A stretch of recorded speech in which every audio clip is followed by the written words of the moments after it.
Baiklah, bisa dimulai ya Bapak Ibu, kita mulai saja. Oke, bismillahirrahmanirrahim. Innal hamdalillah nahmaduhu wa nasta'inuhu wa nastaghfiruh wa na'udzubillahi min syururi anfusina wa min sayyiati a'malina. May yahdihillahu fala mudilla lahu wa may yudlil fala hadiya lahu. Asyhadu an la ilaha illallah wahdahu la syarika lahu wa asyhadu anna Muhammadan abduhu wa rasuluhu la nabiyya ba'dahu. Pertama-tama marilah kita panjatkan puji syukur kehadirat Allah Subhanahu wa taala, karena berkat rahmat serta inayahnya lah kita semua dapat berkumpul dalam kegiatan pada siang hari ini, yaitu dalam diseminasi budaya positif ya, atau penyebaran pemahaman tentang budaya positif. Salawat beserta salamnya semoga terlimpah curahkan kepada baginda alam semesta, yakni Nabi Muhammad SAW. Baik, sebelumnya saya ucapkan terima kasih kepada Ustazah. Kalau Ustaz tidak ada ya, kebetulan saya ucapkan terima kasih kepada Ustazah yang telah menyempatkan waktunya pada siang hari ini, yang seharusnya mungkin ada di dalam ruangan kelas. Silakan Ustazah Dita. Terima kasih juga kepada Ustazah Dita yang sudah berkenan hadir juga, biarpun dalam keadaan sedang hamil besar, tapi alhamdulillah masih semangat ya membantu berjalannya kegiatan pada siang hari ini. Hatur nuhun Ustazah Dita sadayana. Ya. Baik, Bapak Ibu, di sini insya Allah saya akan melaksanakan diseminasi budaya positif atau pemahaman budaya positif, penyebaran pemahaman budaya positif.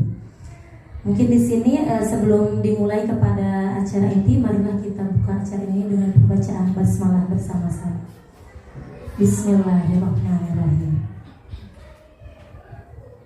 Baik, kita mulai saja ya Bapak Ibu. Pada kesempatan kali ini, insya Allah di sini saya akan membahas tentang budaya positif. Sebelum dilanjutkan, ketika kita berbicara tentang budaya positif, kira-kira apa yang ada di benak Bapak Ibu semua? Kalau kita berbicara tentang budaya positif, mungkin ada yang ingin berpendapat tentang budaya positif?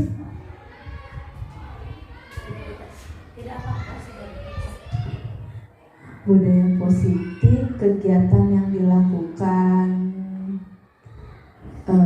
kegiatan-kegiatan yang menguntungkan kita mungkin ya.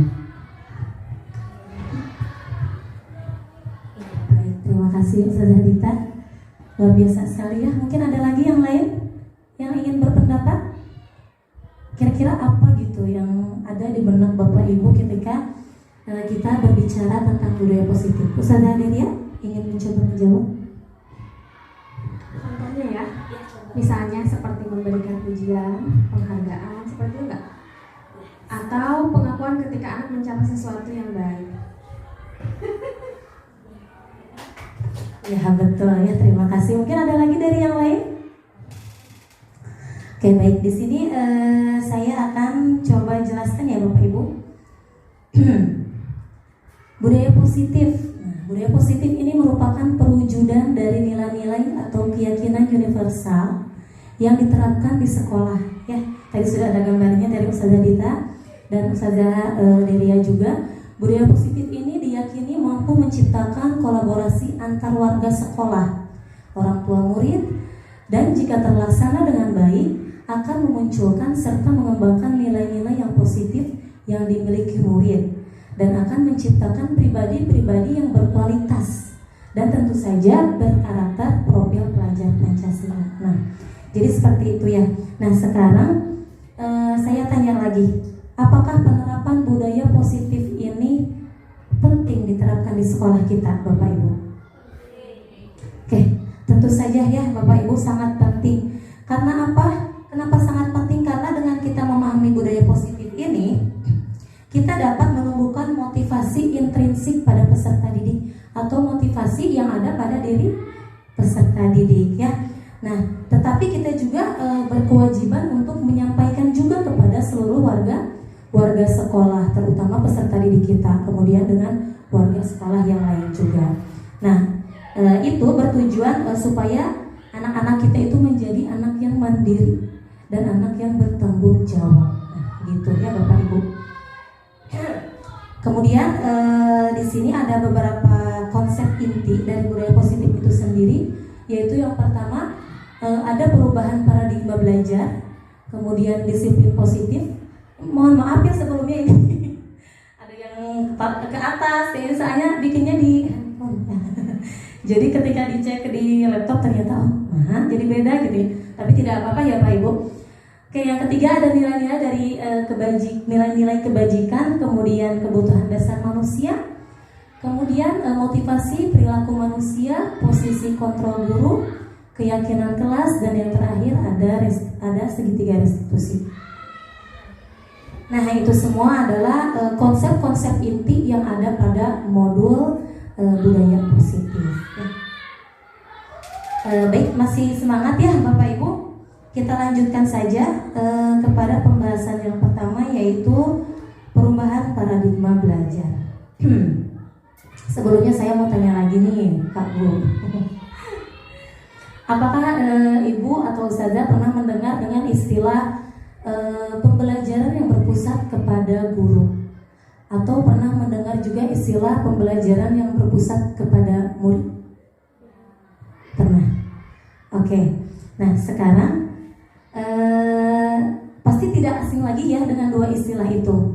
Kira-kira yang mana nih Bapak Ibu di kelas, pembelajaran yang mana yang digunakan? Apakah pembelajaran yang berpusat pada guru atau memang pembelajaran yang berpusat kepada murid?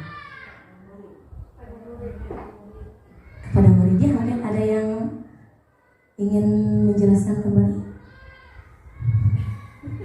Oke, tapi sama ya, mungkin semuanya di sini sudah melaksanakan atau mencoba berusaha ya memperbaiki gitu ya. Dari yang asalnya kita selalu memberikan pembelajaran yang berpusat kepada guru, tapi ternyata setelah ada kurikulum yang baru ini, kita berusaha menerapkan kepada anak-anak itu adalah pembelajaran yang berpusat kepada siswa. Nah, begitu ya Bapak Ibu. Nah, karena di dalam pembelajaran yang berpusat kepada siswa itu kita akan melaksanakan pembelajaran yang berdiferensiasi. Ya, apa itu pembelajaran yang berdiferensiasi? Mungkin ada yang ingin mengungkapkan pendapatnya kembali? Ya, boleh silakan. Boleh dari Ustazah Yanti atau dari Ustazah Dita dulu. Untuk pembelajaran berdiferensiasi ini mungkin pembelajaran yang kita sebagai guru harus tahu dulu kebutuhan murid seperti apa, agar guru bisa memfasilitasi sesuai dengan minat bakat siswa tersebut. Ya, baik, betul sekali Ustazah Dita. Mungkin ada lagi dari Ustazah Yanti untuk melengkapi begitu, boleh? Mungkin untuk pembelajaran diferensiasi itu adalah pembelajaran di kelas yang memenuhi kebutuhan siswa ya. Misalnya membedakan siswanya sesuai minat bakatnya siswa gitu, mungkin. Mungkin dari yang lain atau sudah cukup? Cukup ya. Ya, betul sekali ya Ustazah Dita dan Ustazah Yanti, terima kasih sekali atas pendapatnya. Betul sekali. Dan jadi garis besarnya itu adalah pembelajaran berdiferensiasi itu berarti peserta didik kita belajar sesuai dengan kebutuhannya ya, sesuai dengan kebutuhannya. Seperti yang kita tahu di dalam satu kelas itu bisa jadi ada beberapa karakter siswa, ada beberapa gaya belajar siswa ya, sesuai minat, bakat dan kegemarannya apa misalnya gitu ya. Mungkin ada siswa yang memang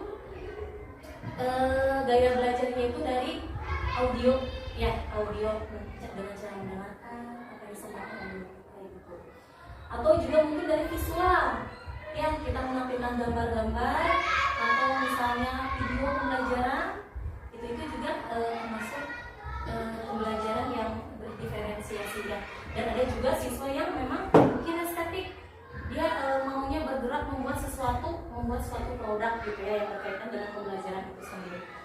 Nah, jadi pembelajaran berdiferensiasi itu akan mengakomodir semua kebutuhan pembelajaran peserta didik kita begitu. Nah, jadi ini juga adalah salah satu keinginan dari Bapak Pendidikan kita Ki Hajar Dewantara, yaitu menginginkan pembelajaran yang berdiferensiasi atau pembelajaran yang berpusat kepada siswa. Nah, itu tujuannya adalah untuk membentuk karakter profil pelajar Pancasila, ya begitu Bapak Ibu. Nah, mungkin sama ya, sudah tidak asing dengan istilah profil pelajar Pancasila. Ada berapa dimensi? Masih ingat Bapak Ibu? Ada 6. Oke, yang pertama ada beriman dan bertakwa kepada Tuhan Yang Maha Esa, dan tentu saja berakhlak mulia. Jadi diharapkan peserta didik kita itu mempunyai keimanan dan ketakwaan kepada Tuhan Yang Maha Esa, dan tentu saja memiliki akhlak yang mulia. Kemudian juga berkebinekaan global. Nah, ini kaitannya dengan menjunjung tinggi nilai-nilai kebudayaan, ya. Apalagi di Indonesia ini sangat beragam sekali nilai-nilai kebudayaannya, ya. Nah, kemudian gotong royong, ya. Nah, ini kelihatan Bu? Ya, gotong royong, ya. Gotong royong di sini bukan gotong royong misalnya membersihkan kelas gitu, ya. Gotong royong membuat apa gitu. Tapi gotong royong di sini adalah kita itu bekerja sama, berkolaborasi, entah itu antara murid dan guru, atau antara guru dan kepala sekolah, ataupun juga dengan warga sekolah yang lainnya. Nah, jadi itu ya Bapak Ibu. Kemudian yang kreatif. Nah, diharapkan anak peserta didik kita itu mempunyai pemikiran-pemikiran yang kreatif, kemudian bernalar kritis, dan yang terakhir diharapkan peserta didik kita itu menjadi anak yang mandiri. Ya, Bapak Ibu. Seperti itu. Ya. Nah, 6 dimensi profil pelajar Pancasila ini tentunya harus tertanam ya di dalam diri kita sebagai guru. Kemudian di sekolah-sekolah kita sudah ada loh, sudah terbentuk, dan juga bisa juga di sekolah-sekolah yang lain. Dengan harapan bahwa dalam pembelajaran kita ini adanya perubahan, ya, perubahan tentunya ke arah yang lebih baik lagi, begitu Bapak Ibu. Nah, jadi kenapa mati ya? Jadi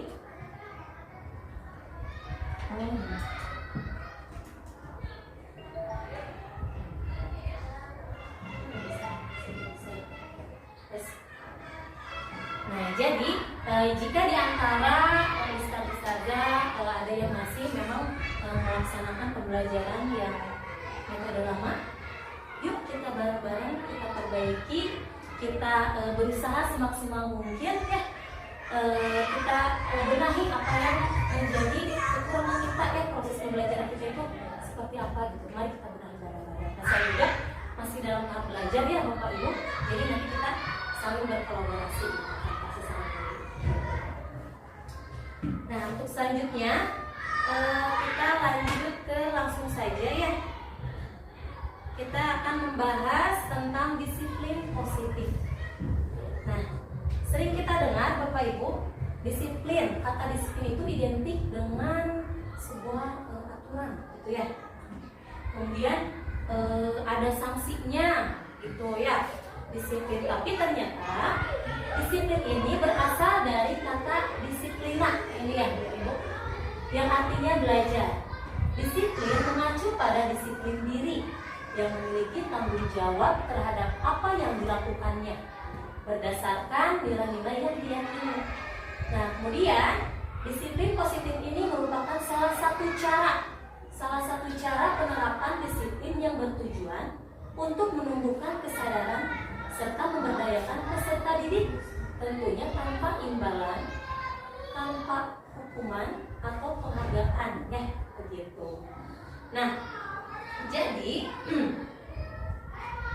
yang namanya disiplin itu, disiplin positif itu adalah kalau siswa mempunyai kesadaran dalam dirinya, mempunyai kesadaran dalam diri. Jadi yang sudah saya tadi sampaikan, ada motivasi intrinsik, ya, ada motivasi intrinsik di dalam dirinya. Misalnya contoh, misalnya di sekolah kita, ya, misalnya jam masuk itu jam 7.15 harus sudah ada di sekolah.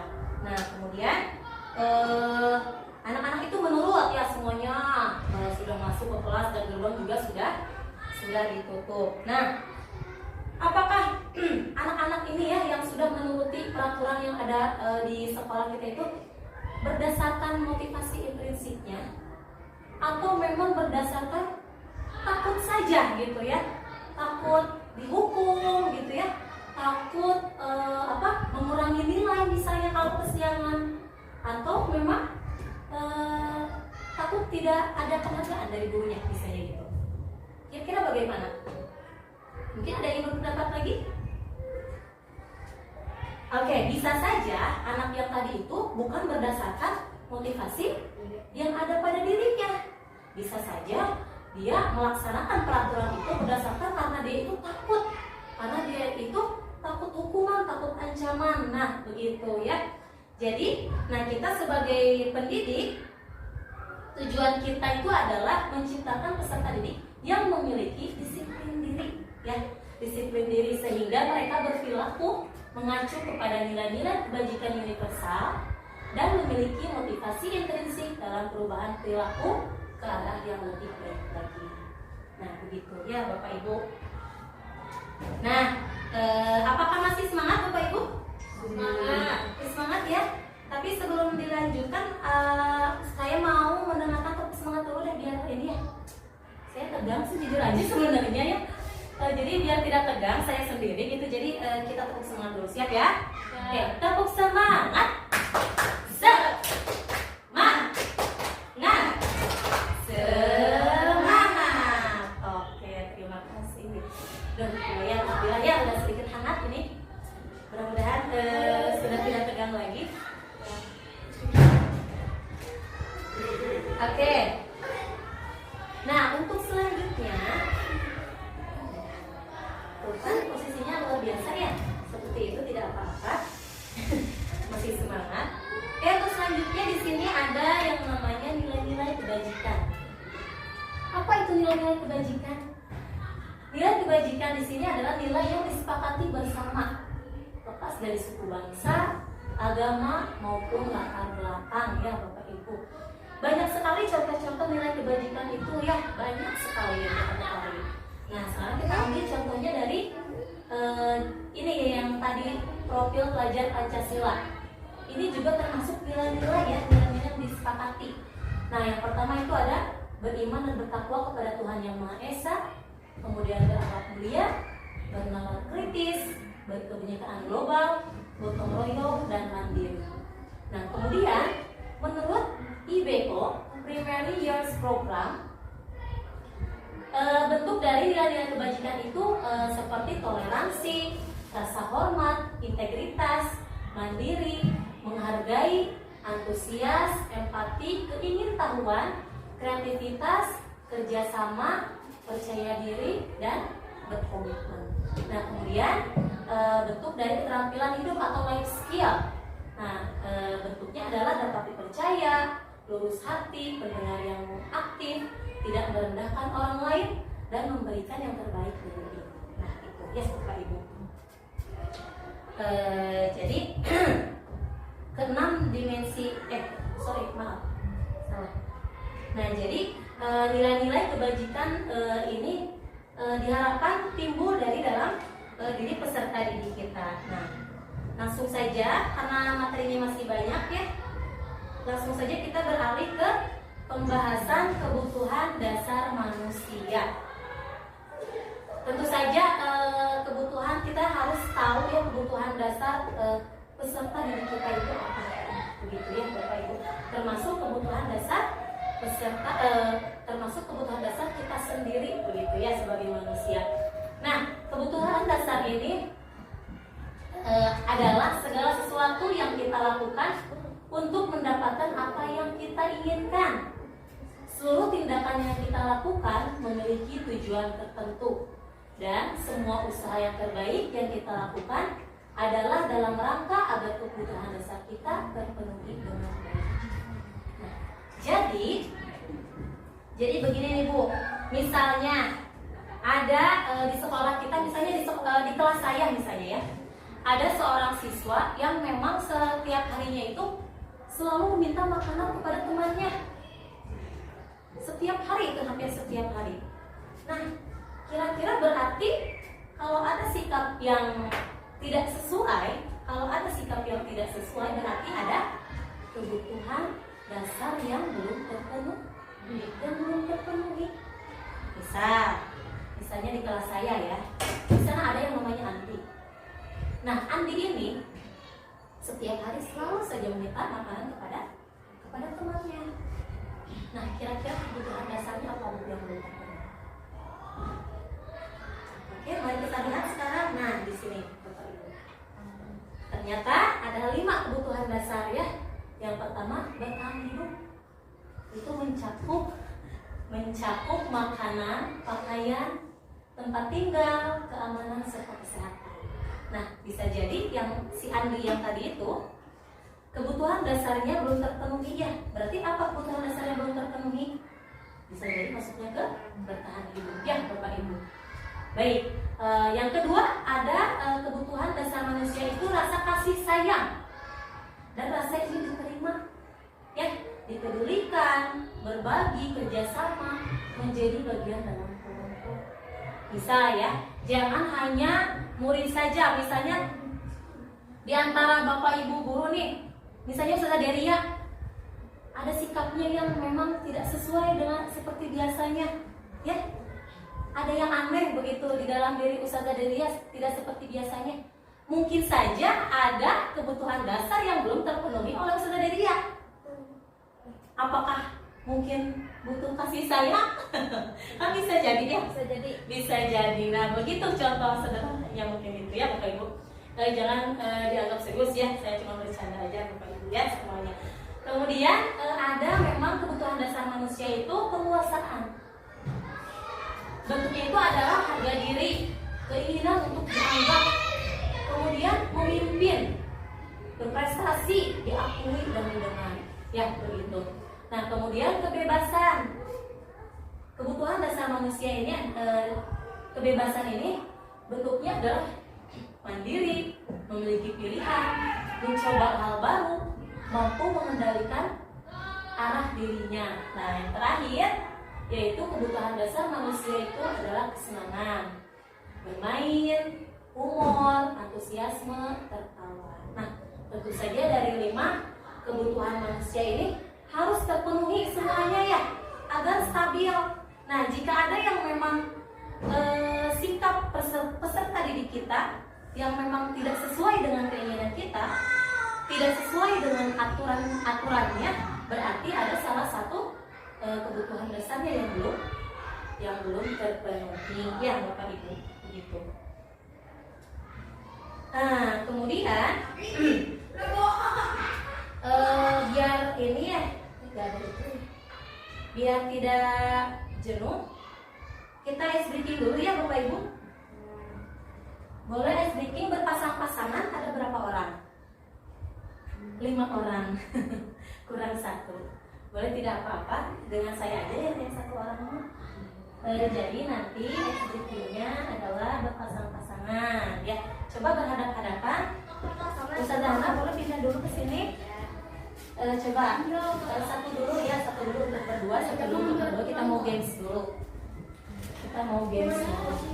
Didik siapa? Anak-anak. Oke, kita games dulu biar tidak jenuh, biar tidak mengantuk. Ya, berdiri. Oke. Ya, sederhana. Silakan.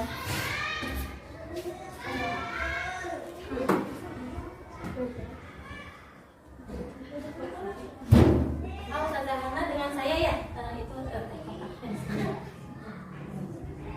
ya. Oke, siap. Kalau saya bilang kleks, berarti Bapak Ibu tepuk tangan, ya. Kalau saya bilang bu, berarti Bapak Ibu tepuk meja. Bisa nggak tepuk meja? Bisa ya. Oke, siap. Kleks, kleks, kleks, boom, boom. Kalau kamu kan bu biasa weh. lagi. Kalau saya bilang drink, berarti ambil secepatnya. So, mau siapa dulu boleh. Yang paling cepat berarti itu yang dapat minumannya ya. Sama sama. Iya. Aja sama Ate. Boleh. Aja sama Ate boleh ya. Oke. Siap ya, Bapak Ibu biar tidak mengantuk. Oke. Siap ya. Claps, claps, claps, boom, boom, boom, claps, claps, boom. Kenapa Bapak Ibu sangat hancur sekali ya tebakannya?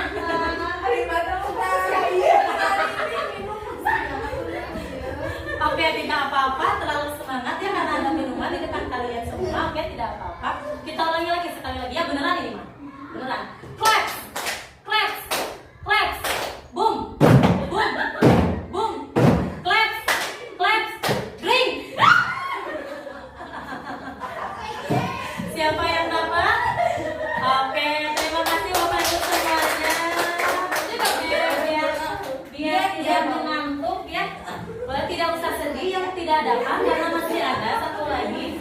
Boleh silahkan Bapak Ibu. Udah aja ada.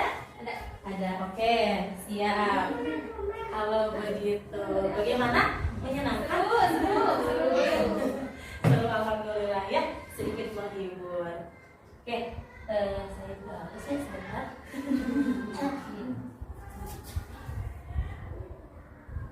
Nah, sekarang kita akan berlanjut ke materi yang berikutnya, ke konsep inti yang berikutnya.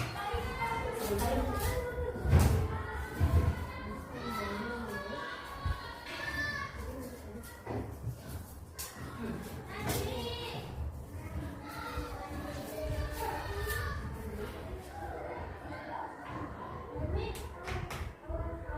Oke.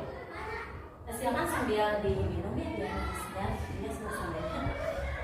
Kenapa saya selalu membedakan ini? Tidak ada silakannya. Baik, untuk selanjutnya yaitu ada motivasi perilaku manusia. Nah, tadi di awal saya sudah sedikit menjelaskan bahwa motivasi itu ada dua ya, Bapak Ibu, ada motivasi intrinsik dan ada motivasi ekstrinsik ya. Nah, kemudian di sini kedua motivasi itu, misalnya kalau ada orang yang motivasinya untuk menghindari ketidaknyamanan atau untuk menghindari hukuman, berarti dia yang munculnya motivasi apa? Betul, ekstrinsik. Kemudian ada lagi yang memang seseorang itu motivasinya itu untuk mendapatkan imbalan atau penghargaan dari orang lain. Jadi ingin dipuji gitu ya, ingin diakui oleh orang lain kayak gitu. Nah, itu juga termasuk yang timbul dalam diri seseorang itu adalah motivasi ekstrinsik ya. Kemudian yang mana yang baik, motivasi yang mana? Nah, ini Bu, motivasi intrinsik, yaitu motivasi yang ada pada diri anak itu, pada diri seseorang itu untuk menjadi orang yang mereka inginkan. Kemudian menghargai diri sendiri dengan nilai yang mereka percaya. Ya. Nah, selain itu, jadi mereka punya keyakinan kesadaran diri ya. Biarpun misalnya sebentar. Untuk orang yang motivasinya intrinsik, untuk seseorang yang muncul motivasi intrinsiknya itu ketika dia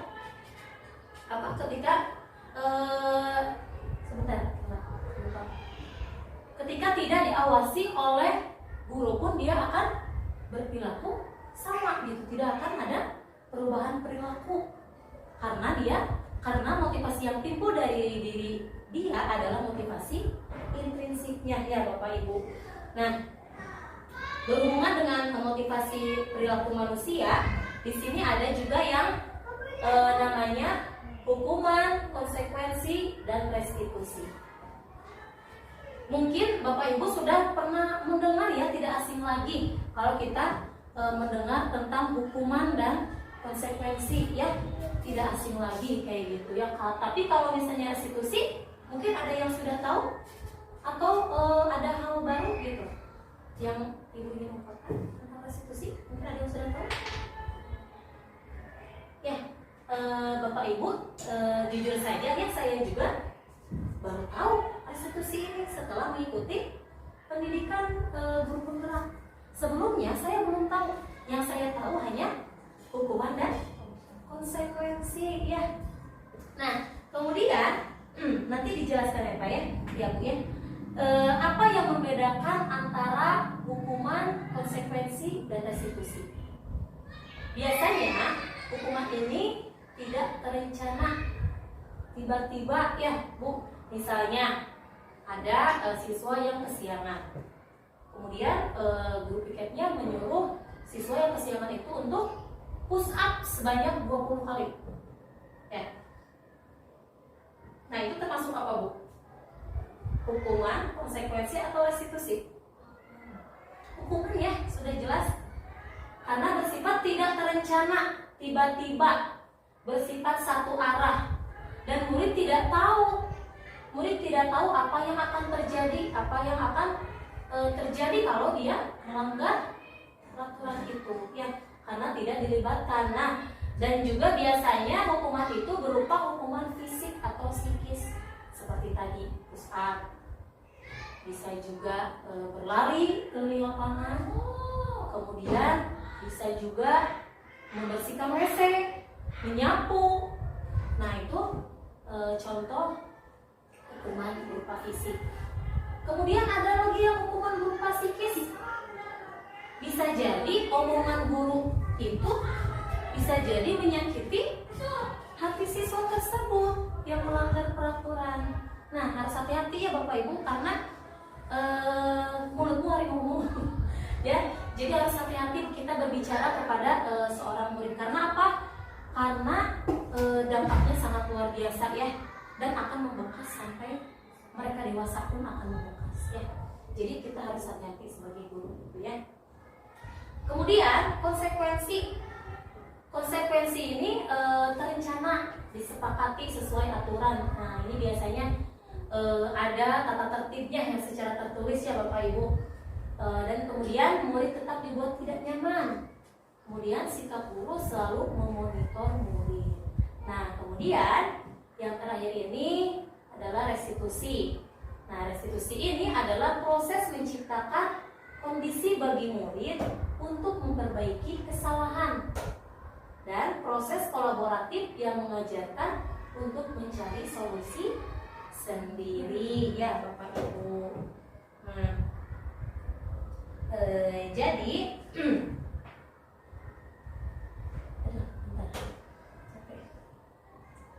jadi tujuannya itu adalah kita jadi kita itu tidak seenaknya gitu ya, ketika anak melanggar peraturan, terus tiba-tiba saja kita menghukum, terus tiba-tiba saja kita menjudge tanpa tahu alasannya itu apa ya, tanpa diajak ngobrol terlebih dahulu apa masalahnya, apa alasannya ketika dia melanggar peraturan tersebut. Nah jadi restitusi ini mengajarkan agar siswa kita itu menjadi anak yang bertanggung jawab dan mandiri, dan juga bisa menyelesaikan masalahnya sendiri begitu. Dan tentu saja dibimbing oleh kita ya Bapak Ibu sebagai guru ya.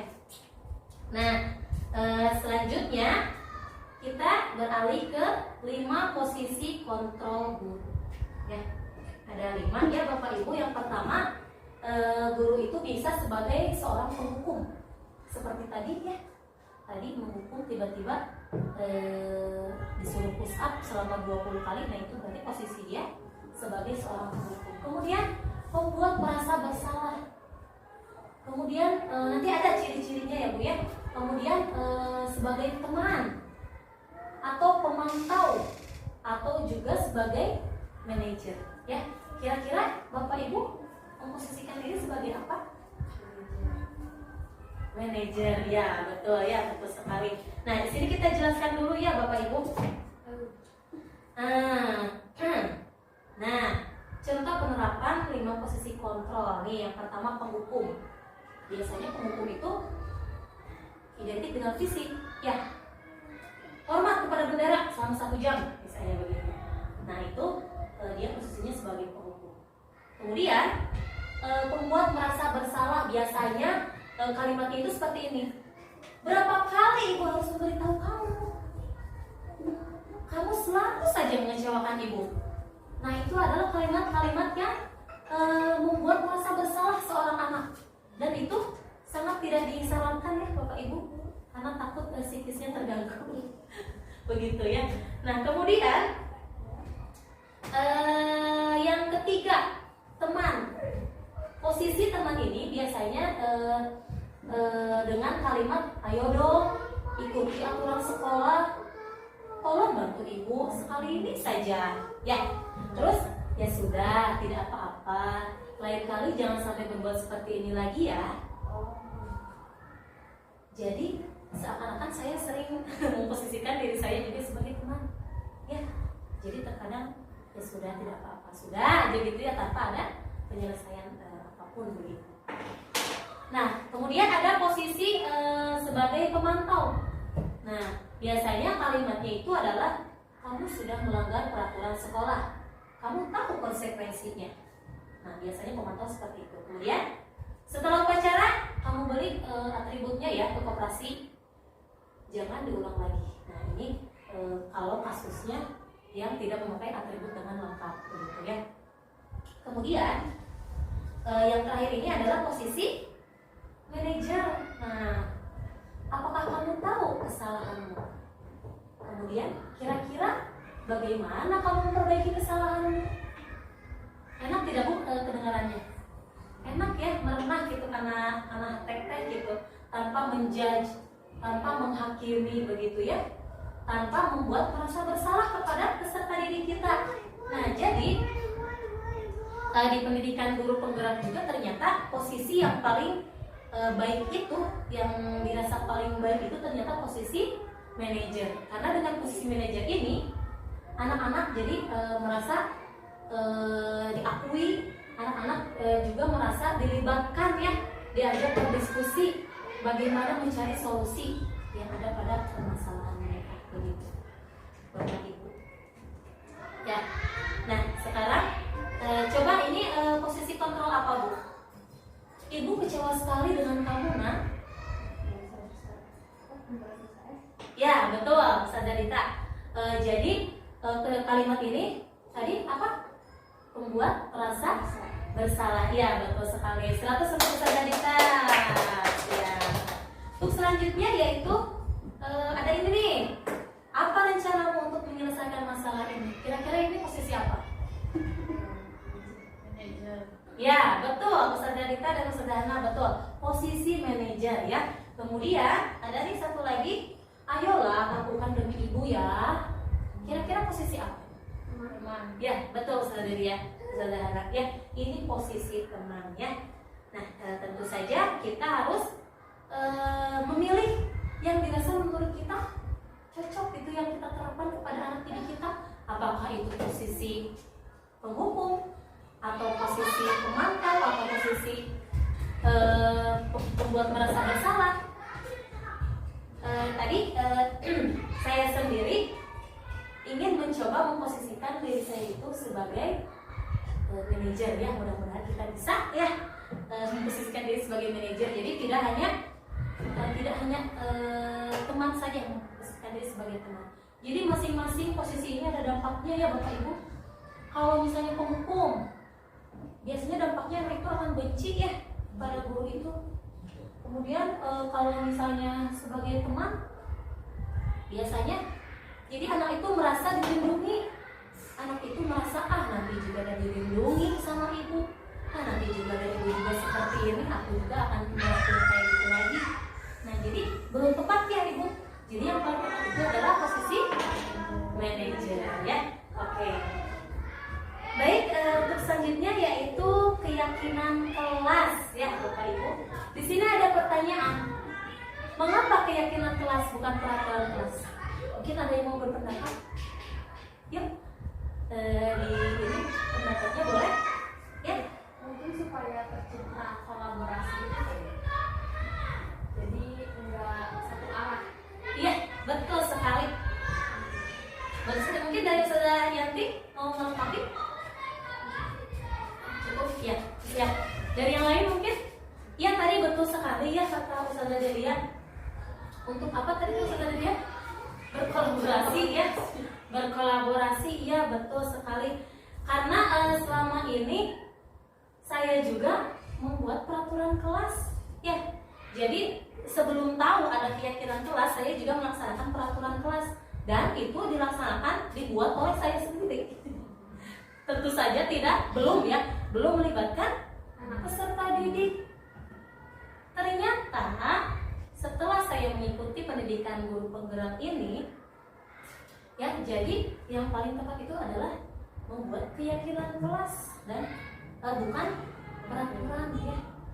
Biasanya kalau peraturan kelas itu banyak ya, tapi banyak juga yang melanggarnya. Begitu ya. Tapi kalau keyakinan kelas, biasanya anak-anak itu kan berpendapat satu orang berpendapat masing-masing. Kemudian mereka menganalisis sendiri nilai apa yang ada pada yang mereka tulis. Apa yang mereka kasih pendapat itu mempunyai nilai kan pastinya juga. Apakah itu nilai mandiri, nilai saling menghormati, ataupun nilai yang lain. Begitu Bapak Ibu. Nah, pembentukan kelas yaitu bersifat abstrak ya Bapak Ibu, kemudian berupa pernyataan universal dan dibuat dalam pernyataan positif. Biasanya kan kalau dulu itu dilarang membuang sampah sembarangan. Nah itu ternyata tidak boleh Bapak Ibu, karena bukan yang positif gitu. Jadi kita membuat pernyataannya yang lebih positif. Misalnya bukan dilarang membuang sampah sembarangan ya. Jadi kita ganti menjaga kebersihan lingkungan sekolah. Nah jadi seperti itu ya. Terus kemudian sedikit saja agar mudah diingat. Jadi biasanya keyakinan kelas itu sedikit ya, tidak banyak-banyak Bapak Ibu, tapi mudah diingat. Jangan banyak-banyak tapi ternyata gak ada satupun yang dipatuhi misalnya gitu ya. Ya, jadi jangan sampai seperti itu. Kemudian sesuai dengan kondisi kelas dan sekolah sehingga mudah diterapkan ya. Nah, kemudian semua warga sekolah ikut terlibat membuat keyakinan kelas atau keyakinan di sekolah. Jadi diusahakan kalau di kelas semua siswa kita mengikuti dengan baik, mengemukakan pendapatnya masing-masing, mau seperti apa, keyakinan kelas apa yang mau kita bangun, kayak gitu. Nilai-nilai apa yang mau kita yakini, begitu. Ya, Bapak Ibu. Baik, yang terakhir ya. Alhamdulillah sudah ke materi yang terakhir. Yang materi terakhir ini adalah segitiga restitusi. Ibu, apa sih segitiga restitusi ini? Suatu proses dialog yang dijalankan oleh guru agar dapat menghasilkan murid yang mandiri dan bertanggung jawab. Nah ini ya Bapak Ibu, ada 3 tahap segitiga restitusi, yaitu yang pertama menstabilkan identitas ya. Nah ini menstabilkan identitas. Berdasarkan prinsip membuat kesalahan adalah bagian dari proses pembelajaran. Nah biasanya menstabilkan identitas ini ditandai dengan kalimat-kalimat ini Bapak Ibu. Berbuat salah itu wajar ya. Kemudian tidak ada manusia yang sempurna. Ibu juga pernah melakukan hal seperti itu. Nah kemudian ibu tidak mau mencari siapa yang salah, tapi ibu ingin mencari solusi dari permasalahan ini.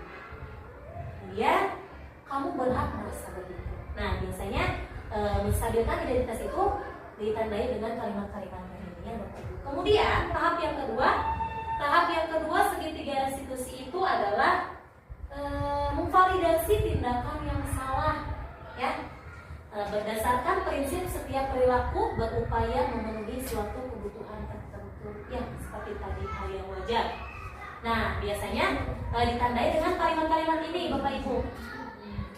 Kamu pasti punya alasan mengapa melakukan hal itu. Ya. Kemudian, padahal kamu bisa melakukan yang lebih dari ini ya. Kemudian, kamu patut bangga karena telah melindungi sesuatu yang penting buat kamu. Dan yang terakhir, kamu melakukannya karena mempertahankan sesuatu yang penting bagi kamu. Nah, itu. Kemudian, yang terakhir. Nah, tahapan yang terakhir ini adalah menanyakan keyakinan kelas yang sudah disepakati tadi ya. Berdasarkan prinsip teori kontrol, bahwa pada dasarnya kita termotivasi secara intrinsik. Nah, ini kata-katanya nih Bapak Ibu, kalimatnya. Apakah keyakinan kelas kita? Kemudian nilai-nilai apa yang telah disepakati bersama? Kemudian seperti apa gambaran sebuah kelas yang ideal menurut kamu? Kemudian yang terakhir, kamu ingin menjadi orang seperti apa? Nah, jadi mana gitu ya? Karena teknologi gitu. Nah, sekarang saya ada ini sedikit contoh video ya.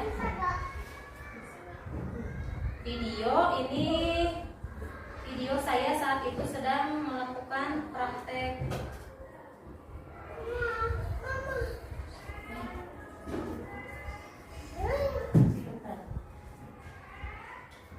segitiga restitusi dengan peserta didik saya ya di kelas.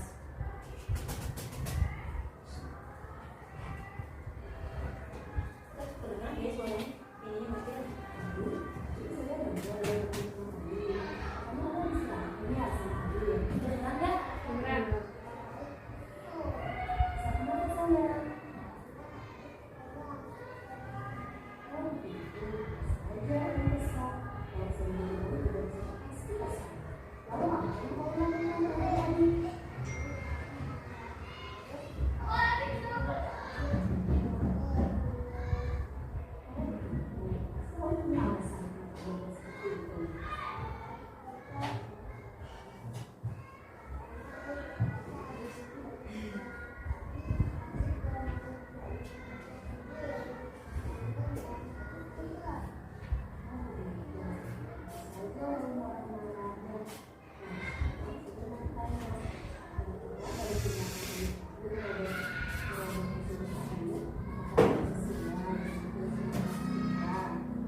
Jadi itu ya contoh penerapan segitiga restitusi ya. Jadi berdasarkan 3 tahapan tadi. Yang pertama tadi itu adalah menstabilkan identitas ya. Kemudian yang kedua memvalidasi tindakan yang salah ya. Tadi sudah ada ciri-ciri kalimatnya seperti ini. Kemudian yang ketiga itu adalah menanyakan keyakinan kepada siswa tersebut. Nah, jadi itu ya Bapak dan Ibu tentang segitiga restitusi. Nah, untuk selanjutnya penutup ya di akhir acara.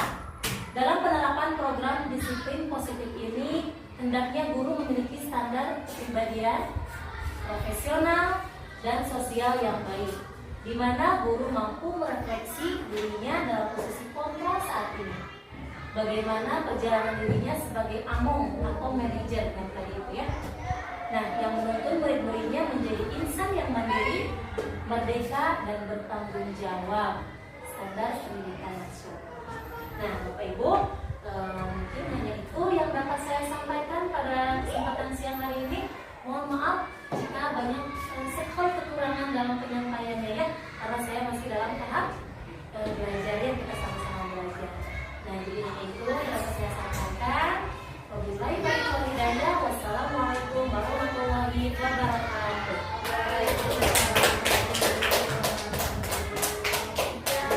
Terima kasih Bapak Ibu.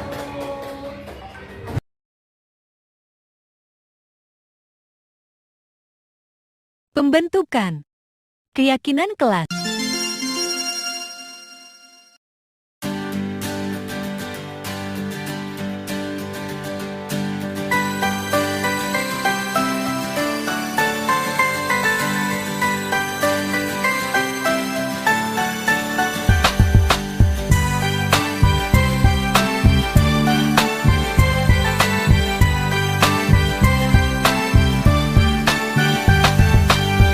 Pagiku cerahku, matahari bersinar, ku gendong tas merahku di pundak. Selamat pagi semua, ku nantikan dirimu di depan kelasmu, menantikan kami, guruku tersayang.